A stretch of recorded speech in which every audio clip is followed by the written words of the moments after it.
Restez avec nous sur TV5 Monde. Dans 2 minutes, nous allons vous rappeler l'essentiel de ce monde en français.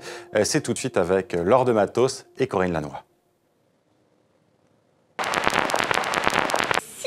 Mon mari a été tué par un éclat d'obus, comme ça, en plein cœur. Je ne sais pas quoi faire, je ne sais même pas où je vais vivre. La stratégie affichée par les autorités de Kiev est d'isoler les insurgés pro-russes à Donetsk jusqu'à épuisement de leurs ressources. Mais les civils pâtissent tout autant de cette tactique. La guerre, tout le monde y perd, mais pour nous, Palestiniens, c'est une nécessité, parce qu'on veut faire reconnaître nos droits.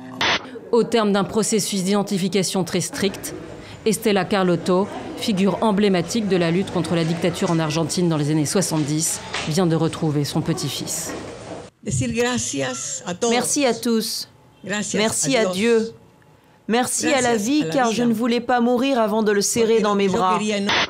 Je m'adresse à vous comme président des États-Unis, mais aussi comme un fils d'Afrique.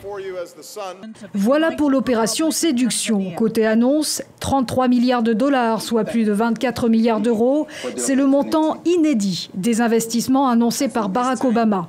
Il sera très intéressant de voir quelle posture Barack Obama va adopter. Jusqu'ici, depuis 6 ans qu'il est à la Maison-Blanche, le président américain s'est plutôt désinvesti des sujets de sécurité, des sujets militaires sur le continent africain. Il a généralement laissé la France aller en première ligne.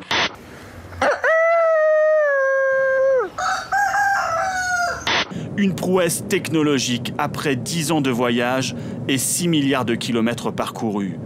Désormais, la sonde va ausculter Tchouri, sa composition, sa structure, pour fournir des informations sans précédent sur les comètes.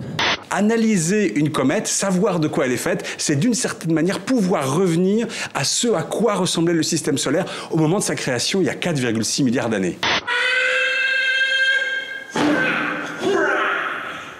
Cannes a changé. Ici, il y a un côté un peu hors du temps. C'est d'ailleurs pour ça, sans doute, que le Carnot a ses habitués, a ses fidèles. Et puis, c'est aussi un rendez-vous politique pour les Suisses où des parlementaires se retrouvent avant la rentrée. Bref, c'est l'endroit où il faut être. Et ça tombe bien, on y est. Et avant de se quitter, une pensée comme chaque jour pour toutes les personnes otages dans le monde. Pensée en particulier pour les jeunes lycéens enlevés par Boko Haram à Chibok au Nigeria. Pensée aussi pour Serge Lazarevitch, le dernier otage français retenu au Sahel. Voilà, c'était 64 minutes, Le Monde en français, votre grande édition d'information. Merci d'avoir été avec nous. Je vous dis à demain sur TV5 Monde.